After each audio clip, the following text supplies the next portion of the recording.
component in the ICT industry, because apart from their oversight role, they're also in charge of the legislation agenda, and so a lot of legislations and a lot of laws in this country, they are the people who have drafted them, and remember, they dictate the direction each sector is going to take, each department is going to take, and so they are very critical in driving the agenda of ICT here in the country. Joining me on the set this afternoon is Bernard Kitur. He's a member of Parliament for Nandi Hills and also a member of the Information, Communication and Innovation of the National Assembly. He's going to help us understand, in terms of the legislative agenda, what is their role and what they are doing to drive and to develop ICT in this country. Thank you very much indeed, Mheshimiwa, for joining us here. First of all, let me understand, what is your role as the National Assembly in ensuring that the country develops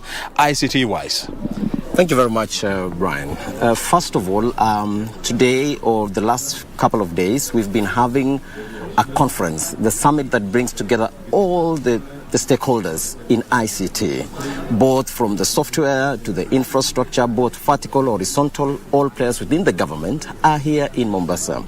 And part of the things that the discussions that we've been having, of course, with the support of government, as you've seen, the ministers the cabinet secretaries from almost all key sectors in government have been in this place, and the National Assembly members have been here, those in communication, innovation and information, to showcase and support most of the discussions that have been going down here, because at the end of the day, the ratification that will be agreed, we must be able to put them into law or create regulations or policies. And lastly is, we support the fact that the president has put his eyes on matters technology, because this is our new gold as a country, or as we say, the new oil.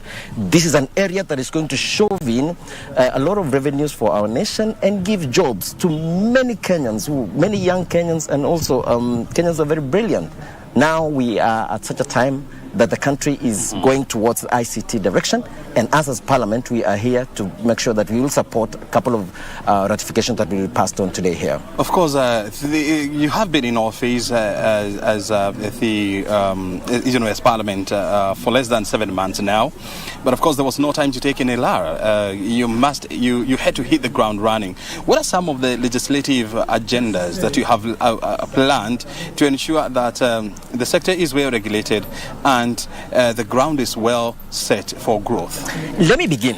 About a week ago, or a few days ago, the President of the Republic of Kenya made a raft of policies, some of which to make sure Kenya becomes a destination for international ICT firms and even the local budding innovators and ICT young people who want to have an opportunity in this country, is on the aspect of ownership of companies. That then now we are opening up Kenya, that anybody who wants to invest in this country, we reduce the red tapes. But when you come to a few of the regulations that we've been able to pass or support, part of which is right now in Parliament is the Cybercrime and Computer Misuse Act of 2019, which is now going through a number of repeals, so that we want to make it a bit more friendly, as much as we are guarding the users and the Kenyans from access to the data.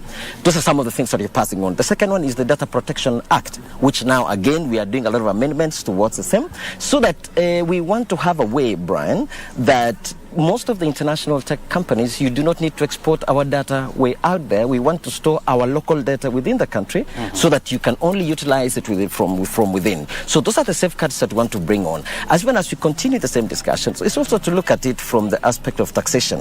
When these taxes are done, we want the due revenue that is generated within the country, at least the taxation of such remains in Kenya. So such things are a bit complex, but we are having now stakeholder discussions that you see now going down here, and this is going to make sure that we are able to safeguard ourselves as we advance at a very fast rate towards adopting technology. You highlighted what the president did last week when he met members of the American Chamber of Commerce, and one of there are two policy issues that he pronounced himself on that he wants to be relooked into. One of them is the digital service tax at 1.5%. and of course the other one is the 30% local ownership law for ICT companies. Have you started conversations on how this can be amended?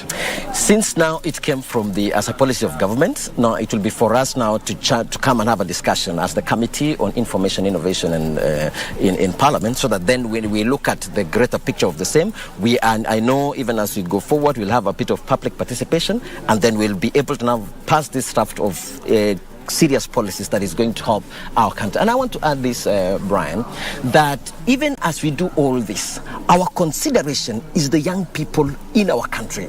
We have most of the TVETs in our nation, even as the government now is rolling the 100,000-kilometer fiber network, and even as we're having computers being delivered to most of the local technical institutions within the country, we want now through that also in part of legislating some of this, creating this legislation and supporting the international giant tech firms, we want to see how then also the locals are able to benefit, especially the young people. And I can tell you, we are now on the superhighway of changing this country, particularly the young people. I want to encourage anybody who has a desire to be in technology, your time has come. Very well. Before I let you go, Mheshimiwa, by the time the current parliament elapses back in the in 2027, I want you to describe for us how the ICT landscape will look like. It will be, first of all, Kenya is going to be one of the biggest exporters of technological services in the region.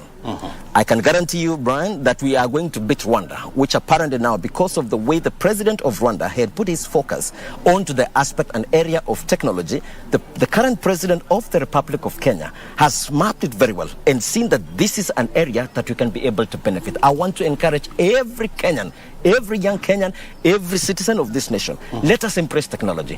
In 2027, everybody in the world will be looking for Kenya as a destination for getting the best services in ICT. Very good. Thank you very much indeed. And of course, I will be watching and keenly to see and ensure that that is done, because the desire of every one of us is exactly what you have outlined here. Thank you very much, Mheshimiwa, for joining us here. And of course, we wish you well in your legislative and oversight agenda going forward. Thank you very much. We've been talking to Bernard Kitur. He's a member of Parliament for Nandi Hills and also a member of the ICT Committee of the National Assembly, helping us to understand what is the role of the committee in driving the growth of ICT here in Kenya. And of course, you have heard it from him. We're coming to you live from Diani, where the Connected Kenya